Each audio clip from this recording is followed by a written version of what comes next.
우리 앞뒤 좌우를 보시면서 함께 인사하겠습니다. 서로 사랑합시다. 서로 사랑합시다라고 함께 인사해 주시면 감사하겠습니다. 서로 사랑하기 쉽지가 않죠. 그래서 특별히 서로 사랑하자는 이제 말로 인사를 했는데, 실제로 요한복음을 기록한 요한이 가장 성도들에게, 당시에 에베소교회 성도들에게 가장 많이 이제 권면했던 말이 서로 사랑하라라는 이 말입니다. 그래서 교회 안에서 우리가 서로를 사랑하는 것은 너무나 중요하고 기본적인 우리의 성도의 덕목이 아닌가, 그런 생각이 듭니다. 오늘 함께 읽은 이 본문을 가지고 결핍과 부르심이라는 제목을 가지고 말씀을 함께 나누고자 하는데요. 우리는 인생을 살아오면서 혹은 이제 지금 인생을 살아가면서 여러 가지 결핍을 마주하게 됩니다. 결핍이라는 것은 그 뜻을 찾아보면 있어야 할 것이 없거나 모자람을 뜻하는 말이 바로 결핍인데요. 인생을 살아가면서 때로는 무언가 좀 아쉬운 그런 어떤 가벼운 결핍을 느낄 때도 있고요. 때로는 우리 인생의 무거운 짐을, 인생의 무게를 무겁게 짓누르는 그러한 무거운 결핍도 있습니다. 거기에 어떤 결핍의 경험들이 우리의 인격과 또 우리의 어떤 선택과 행동들에 영향을 주면서 우리 인생의 무게를 굉장히 무겁게 짓누르는 그러한 결핍들이 있을 텐데요. 제가 아는 어떤 목사님이 하시는 말씀을 이제 들었는데, 그분은 일찍 이제 아버지를 좀 여의시고 어린 나이에 초등학교 아주 저학년 1, 2학년쯤에 이제 아버지를 여의시고 어머니와 또 여동생과 함께 이제 살아야 했었는데, 그 아버지를 여의고 난 후에 이제 어머니가 이제 너무나 슬퍼하시는 이제 모습을 보고 어머니와 그 동생을 자신이 스스로 책임져야 되겠다는 어떤 생각을 했다고 합니다. 8살이라는 아주 어린 나이였음에도 불구하고 그 아버지의 빈자리라는 그 결핍 때문에 자신의 인생을 또 어머니와 또 사랑하는 여동생의 인생을 책임져야겠다는 그런 다짐을 했다고 이제 이야기를 하는데, 그 후에 이 목사님이 사람들 앞에서 한 번도 이제 눈물을 흘린 적이 이제 없대요. 사람들 앞에서 슬퍼하면 안 된다고. 왜냐하면 자신이 아버지가 돌아가신 것 때문에 슬퍼하시는 모습을 이제 보고 어머니께서 너무나 많이 슬퍼하시고 또 좌절하시는 모습을 이제 보고, 그 후로는 절대 어머니와 가족들 앞에서 눈물을 흘리지 않겠다고 다짐을 하고 평생 그 다짐을 따라서 살아왔는데, 어느 한순간 사람인지라 견딜 수가 없는 상황에서 눈물을 펑펑 흘리면서 자신들 그렇게, 제가 그렇게 자기의 그 결핍 때문에 그렇게 이를 악물고 버티면서 살아왔다고 고백하는 모습을 보았습니다.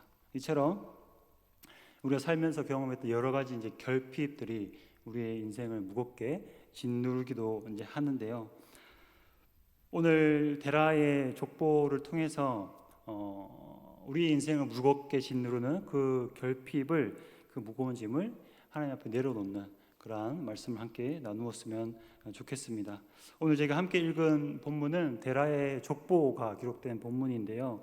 27절에서 36절까지 이 족보의 이야기를 보면 좀 딱딱하게 느껴지시죠? 그래서 족보의 이야기이기 때문에 때로는 딱딱하게, 얼핏 보면 평범한 족보처럼 보이기도 하지만 사실 자세히 그 내용을 들여다보면 데라 가족이 겪었던 여러 가지 결핍에 대해서 그 내용들이 고스란히 스며들어 있는 것을 우리가 볼 수 있습니다. 27절을 보시면 데라 가족의 남자들의 이름이 기록되어 있습니다. 데라가 세 아들을 낳게 되는데, 데라의 족보는 데라는 아브라함과 나홀과 하란을 낳았고 하란은 롯을 낳았다고 이야기를 합니다.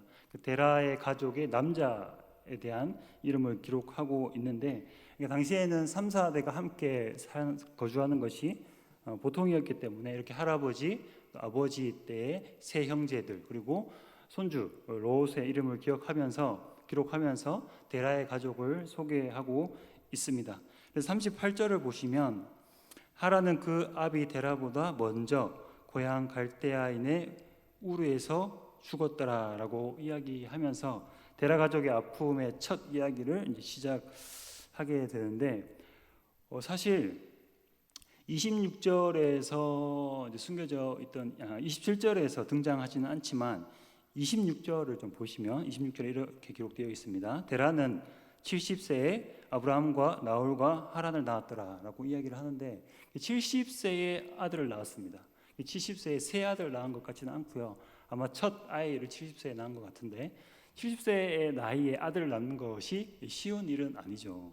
요즘 시대에도 70세에 아이를 낳는 것은 꽤 늦은 나이이죠. 어찌 보면 불가능할 만한 그런 일인데 그 당시는 더욱더 그랬던 것 같습니다. 10절부터 26절까지는 셈의 족보가 기록되어 있는데 그 내용들을 찬찬히 이제 살펴보시면 누가 누구를 몇 세에 낳았다는 얘기들을 쭉 하고 있어요. 그래서 몇 세에 낳았는지 나이대를 좀 보면 보통은 29에서 많아야 34살 안에 자녀들을 다 낳는 것을 기록하고 있습니다. 그래서 가장 늦게 낳은 아들이 35세에 이제 자녀를 낳게 되는데 그런 것에 비교하면 70세에 아이를 낳았다는 것은 굉장히 늦게 아이를 낳게 된 거죠. 어떻게 보면 남들 손주 볼 나이에 자신의 아들을 낳게 되는 것인데 그만큼 자식이 귀한 집안이었습니다. 손이 귀한 집안이라고 할 수 있는데 그런 상황에서 오늘 28절의 이야기를 들으면 굉장히 천천병력 같은 이야기이죠. 너무나 귀하게 70세에 아들을 낳았는데 그 아들이 죽은 거예요. 아마 70세에 낳은 첫째 아들을 이제 하란이라고 많이 추측을 합니다. 왜냐하면 이제 다른 아브라함의 아내가 사라인데 이복 동생이고 또 하란의 딸이 이제 사라인 것을 감안하면 아브라함과 하란의 딸의 나이가 비슷하기 때문에 하란이 가장 먼저 태어났다고 많이 추측을 합니다. 그래서 그 70세에 아주 귀하게 낳은 그 아들 하란을 아브라함이 데라가 이제 먼저 떠나보내게 된 것이죠. 그래서 먼저라는 표현이 파님이라고 쓰죠. 얼굴이라는 표현인데 시간적으로 사용을 하면 이제 먼저라고 이제 사용될 수 있고요. 그리고 이걸 상황으로 표현을 하면 면전이 얼굴 앞에서요. 면전에서 좀 극적으로 이제 해석을 하면 데라가 보는 앞에서 그 면전에서 하란이 죽임을 당하는 그런 장면을 생각해 볼 수도 있는 것입니다. 이런 말이 있죠. 먼저 떠난 자녀는 땅에 묻는 것이 아니라 가슴에 묻는다라는 표현도 있는데 그 느지막이에 낳은 그 아들 하란을 먼저 떠나보낸 데라의 아픔이 우리로서 감히 이제 상상할 수 이제 없을 것 같습니다. 너무나 쓰라린 고통이 되었을 것 같은데 29절과 31절을 보시면 하란의 이런 죽음 때문에 데라의 마음에 얼마나 큰 상처가 되었는지를 좀 추측해 볼 수 있습니다. 29절을 보시면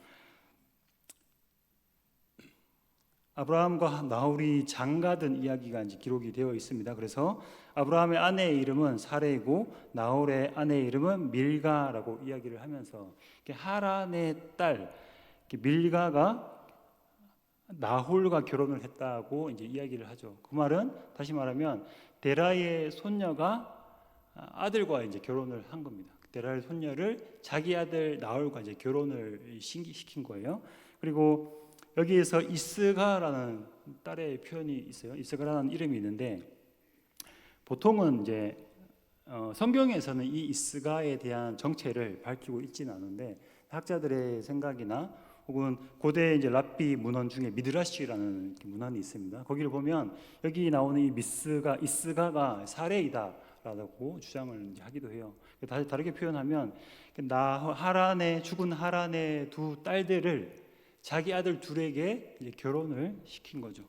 그러니까 종례혼이라고 표현을 하는데 어떤 혈통을 보존하고 그들의 재산을 보존해 주기 위해서 그 두 딸을 자기 아들들에게 결혼시키면서 그들을 이제 보살피는 모습을 볼 수 있습니다. 뿐만 아니라 31절을 보시면 하란이 갈대아를 떠날 때 룻을 데리고 갑니다. 자기 아들과 아들 아브람 그리고 자기 며느리 사레를 데리고 또 자기 아들 나홀을 챙겨갔다고 표현할 법도 한데 저자는 룻을 데리고 갔다고 하면서 이 데라가 하란의 자녀들을, 아들, 딸들을 얼마나 챙기고 있는지를 보여주고 있습니다. 아들을 일찍 떠나보낸 그 상처 때문에 이 아이들을, 이 손녀들 또 손자들을 자기 품 안에 품고 싶었던 것이 아마 데라의 마음이 아닌가 생각이 됩니다.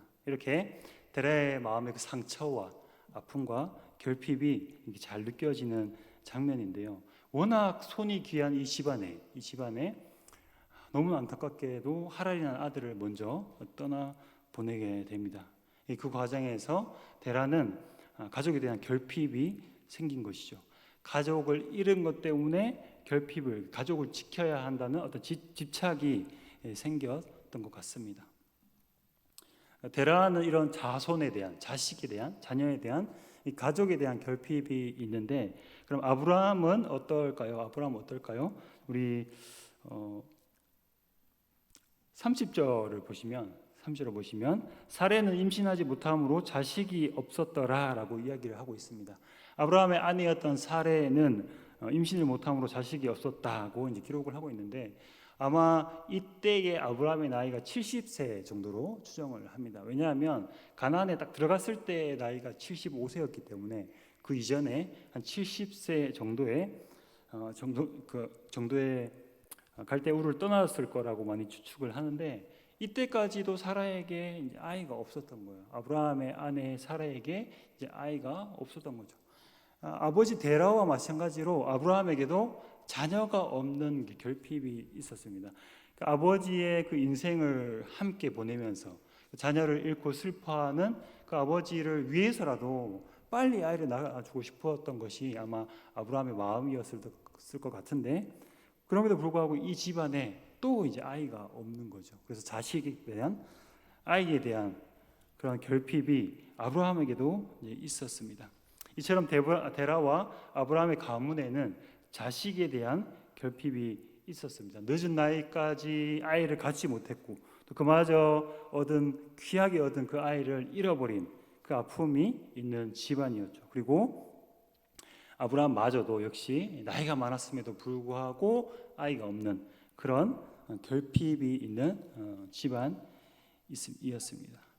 이런 결핍이 있는, 자손에 대한 결핍이 있는 아브라함을 하나님께서 이제 부르시는데요. 우리가 너무나 익숙하게 잘 알고 있는 하나님께서 아브라함을 부르시는 장면, 우리 같이 한번 읽어볼까요? 창세기 12장 1절에서 2절 말씀을 우리 같이, 오늘 읽은 본문 바로 뒤에 있습니다. 특별히 찾지 않으셔도 되고요. 우리 같이 한 목소리로 읽어보도록 하겠습니다. 시작. 여호와께서 아브라함에게 이르시되 너는 너의 고향과 친척과 아버지의 집을 떠나 내가 내게 보여줄 땅으로 가라. 내가 너로 큰 민족을 이루고 내게 복을 주어 내 이름을 창대하게 하리니 너는 복이 될지라. 아멘. 자녀가 없는 아브라함에게 하나님이 무엇을 약속하고 계시죠? 자녀가 없는 아브라함에게 무엇을 약속하셨죠? 땅과 자손을 약속하고 계십니다.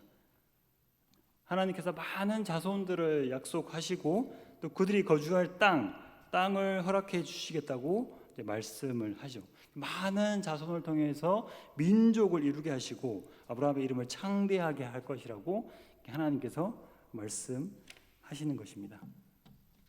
뿐만 아니라 하나님께서 아브라함을 부르시면서 땅과 자손에 대한 약속을 하셨을 뿐만 아니라 우리가 창세기 이후에서 아브라함의 인생을 쭉 살펴보시면 하나님께서 이 자손과 땅에 대한 약속을 통해서 아브라함의 인생과 그의 신앙의 여정을 이끌어 가시는 것을 우리가 함께 볼 수 있습니다.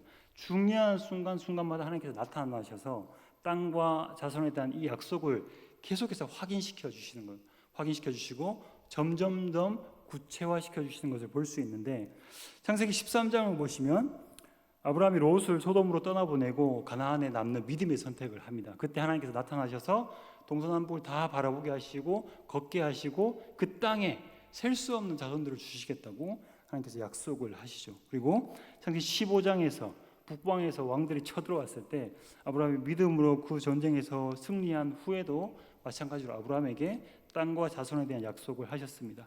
뿐만 아니라 창세기 17장에서 아브라함이 하나님의 언약을 받아들였을 때 받아들였을 때 아브라함에게 다시 풍성한 자손들에 대한 약속, 그 영원한 약속을 하나님께서 약속하시고, 창세기 18장에서도 보시면 소돔을 심판하시기 바로 직전에 아브라함을 찾아오셔서 다시 한번 내가 너에게 아들을 줄 것이다, 그 아들을 통해서 천하 만민이 복을 받을 것이다, 이런 약속을 또 하십니다. 그리고 마지막으로 창세기 22장에서 독자 이삭을 바치라는 그 시험에 합격한 아브라함에게 하나님께서 이렇게 선포하시면서 내가 나를 가리켜 맹세하노니라고 선포하시면서, 하나님을 가리켜서 맹세하시는 것은 결코 깨어지지 않는 약속이죠. 그래서 하나님께서 반드시 그에게 많은 민족과 자손들을 허락해 주실 것이라는 것을 약속하셨습니다. 이렇게 아브라함의 결핍, 자손에 대한 결핍, 그 부족함을 통해서 하나님께서 아브라함을 부르고 계시고 또 그의 인생을, 또 신앙의 여정을 이끌어가고 계시는데, 하나님은 우리의 결핍 가운데 우리를 찾아오시는 거죠. 하나님께서 우리의 결핍 가운데 우리를 찾아오십니다. 뿐만 아니라 우리의 결핍 가운데 우리의 인생을 이끌어 가십니다. 이때쯤 돼서 저의 인생에 찾아오신 하나님에 대해서 좀 말씀을 드리고 싶은데, 제가 청년 친구들에게는 몇 번 이제 소개를 한 적이 있어요. 제가 어떻게 하나님을 만나고 또 하나님께 이끌려서 이렇게 사역을 하게 되었는지, 그 계기에 대해서 좀 설명을 한 적이 있는데, 사실 저에게도 관계에 대한 결핍이 좀 있었습니다.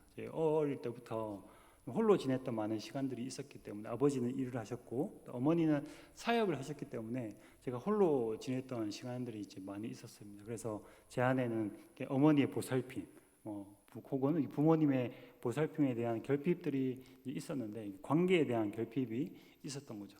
그런 결핍을 통해서 여러 가지 제 인생을 살면서 행동도 하고 결정도 하고 인생을 살아오다가 20대 후반쯤에 이제 결정적으로 제가 관계에 결핍이 있다 보니까 아무래도 사람들과 많이 이제 관계를 하고, 사람들에게 사실은 그때 이제 하나님보다 사실은 사람들을 더 많이 의지하고 쫓았던 것 같아요. 근데 하나님께서 저에게 특별한 경험을 이제 하게 하셨습니다. 사람들로부터 많은 실망과 또 배신을 경험하게 하셨고, 특별히 교회 안에서도 제가 정말 신뢰했던 사람에게로부터 또 배신하고 실망을 하게 되는 그런 경험을 하게 되는데, 제가 그때 하나님께 좀 원망 아닌 원망을 좀 드렸었습니다. 하나님, 제가 이렇게 세상 속에서 많이 관계로 인해서 아파서 교회로 이렇게 왔는데, 교회 안에서도 이렇게 사람들로부터 상처를 받으면 저는 누구를 믿고 이렇게 살아가야 합니까? 누구를 의지하면서 살아가야 합니까? 라고 하나님께 반문을 했던 경험이 있는데, 그때 하나님께서 저에게 이제 말씀하셨던 것이 내가 있지 않냐라는 말씀을 하셨습니다. 그러니까 내가 너를 사랑하지 않느냐. 지금도 잊을 수 없는 그런 내 안에 마음속에 감동이고 그런 감정인데, 제가 그 이야기를 듣고 그 말씀, 그 감동을 듣고 펑펑 울었습니다. 일을 막 하고 있었는데 아마 저와 함께 일하던 사람들이 이상하다고 생각을 했을 것 같아요. 일을 하다 말고 계속 눈물을 흘렸기 때문에 그랬을 것 같은데, 제가 그때 관계로 말미암아서 아파하고 상처받았을 때, 그 관계 때문에 결핍을 느끼고 있을 때 하나님께서 나를 사랑하셨다는 것을 깊이 이제 깨닫게 하시고, 저를 이제 그 후로 제가 이제 하나님께 제가 사역을 하겠다고 이제 결단하는 계기가 되었는데, 저의 그런 관계에 대한 결핍 가운데 하나님께서 찾아오셨어. 변함없는 사랑으로 나와 함께 해주시고, 저희 관계에 대한 그 갈급함을 제가 느끼지 못했지만 하나님께서 항상 저에게 베풀어 오고 계셨던 거죠. 저의 이야기뿐만 아니라 성경을 통해서 보시면 또 이 결핍 가운데 찾아오시는 하나님의 모습을 우리가 볼 수 있습니다. 대표적인 것이 다윗의 이야기인데요. 사실 다윗은 가족들에게 좀 소외되어 있던 이제 사람입니다. 막내 아들이었기 때문에도 그렇겠지만 성경의 여러 곳에 이제 기록을 보면 그가 막내 아들로서 많이 소외되어 있던 장면을 볼 수 있습니다. 대표적으로 사무엘이 다윗을 기름 붓기 위해 찾아왔을 때도 이새에게 자기 아들을 데려오라고 할 때 다윗을 찾아오지 않았죠. 그리고 다윗은 저 멀리서 양을 돌보고 있었습니다. 겨우 하나님께서 데려오라고 하셨을 때 다윗을 데려오는 장면을 보여주는데, 그래서 시편 69편 8편을 보면 이런 고백이 있습니다. 내가 나의 형제에게는 객이 되고 나의 어머니의 자녀에게는 낯선 사람이 되었나이다. 다시 한번 읽어드릴게요. 내가 나의 형제에게는 객이 되고 나의 어머니의 자녀에게는 낯선 사람이 되었나이다. 가족들과 소원했던 것 같아요. 그래서 가족들로부터 많이 소외감을 느꼈던 것 같습니다. 이런 가족들로부터 소외되는 결핍 속에서 다윗이 어떻게 했겠습니까? 시편 27편 10절 말씀을 좀 보여주십시오. 보이시면 우리 다 같이 한번 한 목소리 읽어봅시다. 시작. 내 부모는 나를 버렸으나 여호와는 나를 영접하시리이다. 다윗이 부모로부터 버림받고 소외받는 경험, 그런 결핍들을 겪었지만 하나님께서 자신을 영접해 주시는, 자기를 받아주시는, 그래서 하나님께서 그 소외된 다윗의 부모가 되어 주셔서 자기를 돌보시고 보살피시는 그런 경험을 이제 하게 됩니다. 다윗이 가족들과 떨어져서 소외되어 있을 때 하나님을 만나고 하나님께서 자기의 아버지 되심을 알게 된 것이죠. 그래서 외톨이인 다윗이 하나님을 만난 장소가 어디이냐면 사무엘상 17장 34절 35절 말씀을 보여주시면 이 장면은 어떤 장면이냐면 골리앗과 싸우기 전에 다윗이 사울에게 이제 고백을 하는 장면입니다. 저 용맹한 용사인데 네가 감히 싸울 수 있겠냐라는 사울의 질문에 다윗이 하나님께서 내가 광야에서 양을 돌볼 때 그 곰과 사자들과 싸울 때 나를 돌보아 주시고 지켜 주셨다고 이야기를 합니다. 다음 슬라이드를 보여주시고 35절 그렇습니다. 그래서 다윗이 그래서 마지막으로 어떻게 고백을 하냐면 36절을 보여주십시오. 또 다윗이 이르되 여호와께서 나를 사자의 발톱과 공의 발톱에서 건져내셨은즉 나를 이 블레셋 사람의 손에서도 건져내시리이다라고 고백을 하죠. 그 광야에서 가족들에게 소외되어서 또 부모에게 버림받았다고 느끼는 그 소외감 가운데 그 광야에서 다윗은 하나님을 만난 것입니다. 가족으로부터 소외되고 부모로부터 버림받은 그 결핍 가운데 하나님은 다윗과 함께 하셨고, 그리고 그의 육신의 부모는 다윗을 버렸지만 최소한 다윗은 그렇게 느끼고 있지만 하나님께서 그의 아버지가 되셔서 그를 인도해 주시고 보호해 주셨음을 우리는 다윗의 고백을 통해서 알 수 있습니다. 우리의 결핍의 자리가 하나님의 부르심의 자리일 수 있습니다. 결핍 가운데 우리가 공고하고 힘겨울 때 나를 찾아오시는 또 나를 부르시는 하나님께 나아가시기를 소망합니다. 그래서 하나님께서 우리를 부르시는 그 결핍의 자리에서 나의 부족함을 가지고 하나님께 부르짖고 간구하는 그 자리에서 우리를 부르시는 하나님의 음성을 들으시기를 간절히 소망합니다. 그래서 하나님께서 우리를 하나님과의 그 친밀한 자리로 초대하시는데 그 결핍의 자리 한가운데서 우리를 초대하시는 것이죠. 그래서 우리가 결핍을 겪지 않을 수는 없어요. 누구나 결핍을 이제 가지고 있죠. 가벼운 결핍이 있을 수 있고 또 우리 인생을 좌지우지하는 아주 무거운 결핍이 있을 수 있는데 오늘 제가 결핍을 대하는 두 가지 원리를 통해서 우리가 이 결핍을 어떻게 대해야 되는지 어떻게 다루어야 할지를 함께 나누고 싶습니다. 먼저는 이제 현재 우리가 경험하고 있는 결핍, 이 결핍을 통해서 하나님께 가까이 나아갈 수 있어야 합니다. 오늘 본문 우리가 함께 읽은 본문 그 다음에 12장 1절을 보시면 하나님께서 갈대아 우르에 있는 아브라함을 가나안으로 이제 부르시는데 갈대아 우르라는 이 지역은 사실 이방 땅이죠, 그죠? 이방 땅이고 여호수아서 24장 2절 말씀을 보면 여호수아의 증언을 따르면 데라는 그 이방 땅 갈대아 우르에서 우상을 섬겼다고 기록을 하고 있습니다. 하나님의 백성인 이 데라, 성경에 보면 족보가 등장하시잖아요. 그래서 창세기 5장, 10장, 11장을 쭉 보시면 성경에 족보가 등장하는데 이 족보는 하나님의 선택받은 백성들에 대한 족보예요. 그래서 하나님께서 인간이 타락한 이후에 하나님께서 여자의 후손을 통해서 인간을 구원하시는 그 계획을 세우시는데, 그 여자의 후손을 통해서 인류를 구원하실 그 계획에 선택된 자들, 그 선택된 자들을 족보를 통해서 쭉 기록을 하고 있어요. 그래서 이 하나님께 선택된 백성들이 하나님을 섬겨야 되는데, 그 셈의 후손이 데라는 저 멀리 갈대아 우르에서 하나님이 아닌 우상을 섬기고 있었습니다.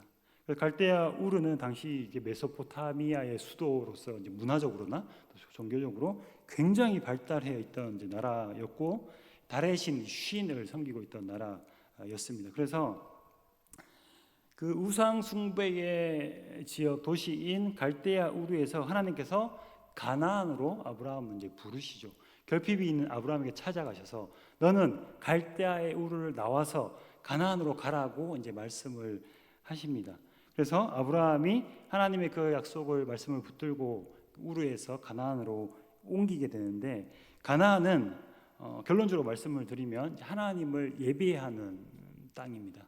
아브라함이 가나안에 도착해서 가장 먼저 한 것이 베델과 아이 사이에서 하나님을 예배하는 그런 장면이 성경에 기록되어 있고요. 창세기 26장 3절 말씀을 좀 보여주시겠습니까? 저기 보시면 하나님께서 이삭에게 하시는 이제 말씀인데, 이 땅에 거류하면 내가 너와 함께 있어서 내게 복을 주고 내가 이 모든 땅을 너와 내 자손에게 주리라. 내가 내 아버지 아브라함에게 맹세한 것을 이루어라고 하시면서 다음에 또 땅과 자손에 대한 약속을 하고 계십니다. 다시 앞으로 돌아가셔서 보시면 이 땅을 하나님께서 앞부분에 보시면 내가 너와 함께하는 땅이라고 말씀을 하세요. 그래서 우르에서 이방을 섬기고 하나님을 섬기지 않았던 그 땅에서 하나님께서 불러내셔서 가나안 땅, 하나님과 함께하고 하나님을 예배할 수 있는 땅으로 불러주셨습니다. 결핍이 있는 아브라함에게 찾아가셔서 그 땅에 나와서 가나안으로 가자고 초대를 하시는 거죠. 다르게 얘기하면 하나님이 멀리 떠나 있는 아브라함에게 그 결핍의 자리에서 하나님과 사귐을 누릴 수 있는, 하나님을 예배할 수 있는, 하나님과 동행할 수 있는, 하나님과 친밀함을 누릴 수 있는 그 자리로 초대하신 것이죠.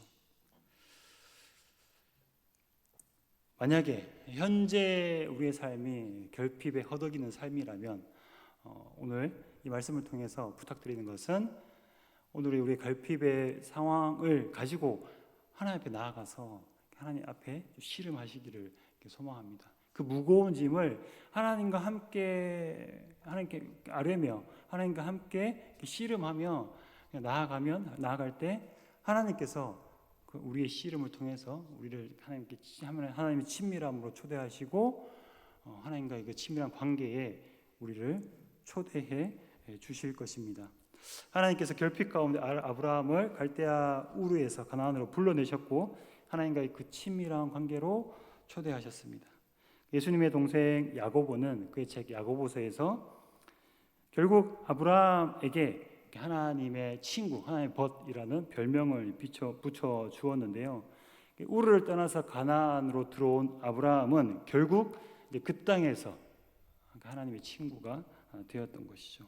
그러므로 현재 우리가 경험하고 있는 이 결핍은 우리가 하나님께로 나아갈 수 있는 절호의 기회가 될 수 있습니다. 물론 현재의 결핍이 힘들고 또 우리를 무겁게 짓누르지만 그 무거운 짐을 가지고 하나님께 나아간다면 이 시간들이 우리가 하나님과 가까워질 수 있는 은혜의 시간이 될 줄 믿습니다. 또 한 가지 원리를 제가 말씀을 드리면, 현재 우리의 결핍을 가지고 하나님께 가까이 나아갈 수 있는 기회로 이제 사용을 한다면 우리가 과거에 경험한 결핍, 과거의 결핍을 돌아보면서 하나님의 이끄심을 우리가 발견할 수 있습니다.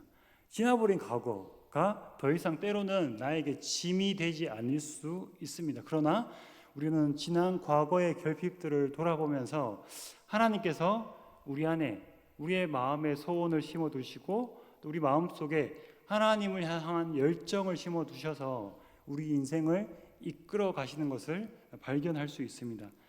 그 대표적인 예가 과거의 결핍을 통해서 하나님의 이끄심을 발견할 수 있는 대표적인 예가 이제 요셉인데요. 창세기 45장 5절 말씀을 좀 보여주시겠습니까? 창세기 45장 5절 말씀을 이제 보시면, 자, 제가 읽어드리겠습니다. 당신들이 나를 이곳에 팔았다고 해서 근심하지 마소서, 한탄하지 마소서. 하나님이 생명을 구원하시려고 나를 당신들보다 먼저 보내셨나이다. 어떻게 보면 요셉에게는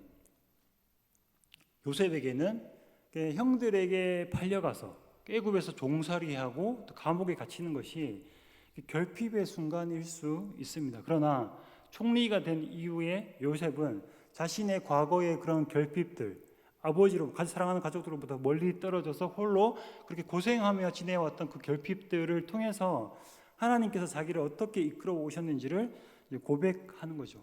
하나님께서 나를 통해서 하나님의 백성들을 구원하시기 위해서 나를 그런 결핍의 상황에 몰아넣으셨다고 이제 고백을 하는 것이죠. 그래서 창세기 45장 7절을 보시면 하나님이 큰 구원으로 당신들의 생명을 보존하고 당신들의 후손을 세상에 두시려고 나를 당신들보다 먼저 보내셨다고 이야기를 합니다. 그래서 그 결핍의 상황을 왜 허락하셨고 그 결핍의 상황을 통해서 나를 어떻게 이끌어 가셨는지를 요셉이 고백하고 있는 것입니다.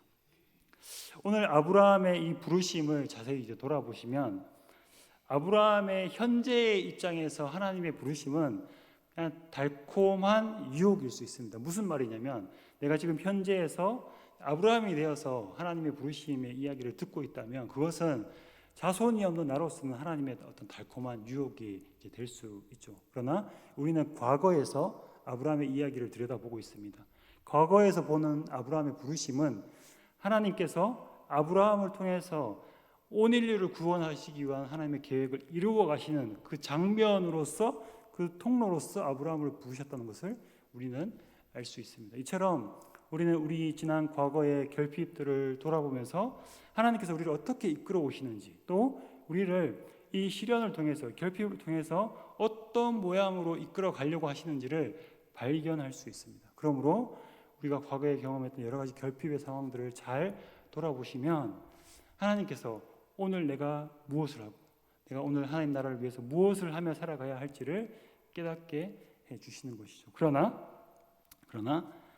과거를 돌아보지 않으면 절대 발견할 수 없습니다. 이것은 마치 광산에서 채굴을 해야 하는 보석과 같아서 우리가 지난 시간들을 돌아보고 하나님의 이끄심을 발견하지 못하면 우리가 현재를 또 미래를 어떻게 살아야 할지를 발견할 수 없습니다. 그러므로 우리가 과거에 경험했던 그 여러 가지 시련의 결핍의 상황 속에서 하나님의 도우심과 이끄심을 발견하면서 또 우리 마음속에 심어두신 그 소원, 그 열정을 발견하시고 오늘을 의미 있게 살아가셔야 합니다.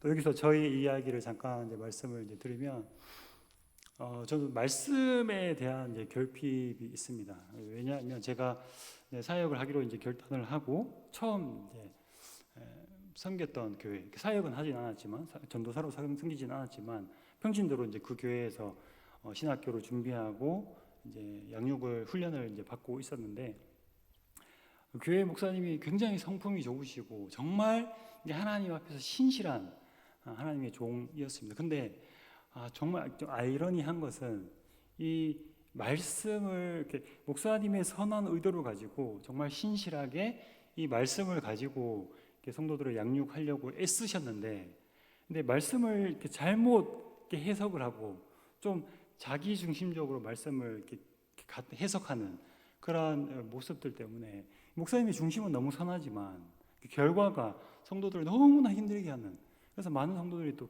교회를 떠나기도 하고 그런 장면들을 제가 이제 보게 되었습니다. 그러면서 그런 이렇게 의구심이 이렇게 늘 드는 거죠. 이 말씀이 정말 그런 의미일까, 그런 의도일까를 그런 상황에서 이제 고민하게 되었고, 그것이 이제 저의 결핍이 되어서 저를 이제 이끌어 왔는데, 그 후로 하나님께서 이제 감사하게도 여러 가지 상황을 통해서 이 말씀을 정말 진지하게 고민하고 또 연구하고 그 말씀을 통해서 진리를 깨닫는 그런 어떤 열정을 저에게 이제 주셨어요. 그래서 우리 청년들이 지금 제가 그 말씀을 나누고 있는 청년들이 너무나 고생을 하고 있죠.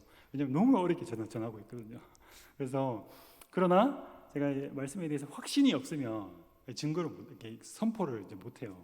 제 스스로도 이 말씀에 대한 해석에 대한 확신이 없으면 이게 하나님의 뜻이겠거니라는 어떤 확신이 없으면 친구들한테 이렇게 자신 있게 이제 선포를 못 하는데, 그만큼 저는 말씀에 대한 이렇게 확신과 그 말씀의 이렇게 진리에 대해서 열정과 사모함이 있는데, 이런 것들이 저의 결핍의 상황 속에서 하나님께서 제 마음속에 이렇게 심겨 놓으신 열정이고, 오늘도 사실은 그런 열정을 따라서 하나님의 그런 이끄심을 따라서 오늘을 살아가고 있습니다. 우리의 삶을 무겁게 짓누르는 결핍이 혹시 있으십니까? 그렇다면 그 결핍의 상황을 통해서 하나님께서 우리를 초대하시는 그 친밀한 관계로 나아가시기를 소망합니다. 우리의 무거운 짐을 그 결핍으로 말미암아 우리가 지고 있는 그 무거운 짐을 하나님께 갖고 나아가서 하나님께 실현하면서 우리의 모든 것 되시는 하나님 앞에 나아감으로써 우리가 하나님과의 친밀함을 누릴 수 있습니다. 또한 우리의 오늘의 결핍과 함께 우리의 과거의 쓰라린 아픔, 그런 결핍을 돌아보면서 우리는 하나님의 이끄심을 발견할 수 있습니다. 또한 오늘의 또 앞으로의 우리의 인생에서 우리가 어떻게 살아가야 할지에 대한 그런 하나님의 뜻을 발견할 수 있습니다. 그래서 그렇게 결핍을 통해서 우리의 인생을 이끌어 가시는 하나님을 통해서, 하나님의 손길을 통해서 우리가 하나님 나라의 확장에 참여하는, 하나님 부르심에 참여하는 저희가 되시기를 간절히 소망합니다. 이제는 우리 주 예수 그리스도의 크신 하나님 아버지 감사합니다. 오늘 데라의 결핍을 통해서 또 아브라함의 결핍을 통해서 결핍 가운데 우리를 하나님의 친밀함으로 초대하시는 주님의 음성을 듣습니다. 하나님, 우리의 무거운 짐을 주님께로 갖고 나아가 하나님께 가까이 나아가는 저희가 되게 하여 주시옵소서. 또 과거에 경험한 우리의 결핍을 통해서 하나님의 이끄심을 발견하고 또 앞으로 우리가 나아가야 할 또 하나님의 나라의 그 확장에 참여할 하나님의 뜻을 발견하고 또 다짐하는 복된 시간을 우리에게 허락하여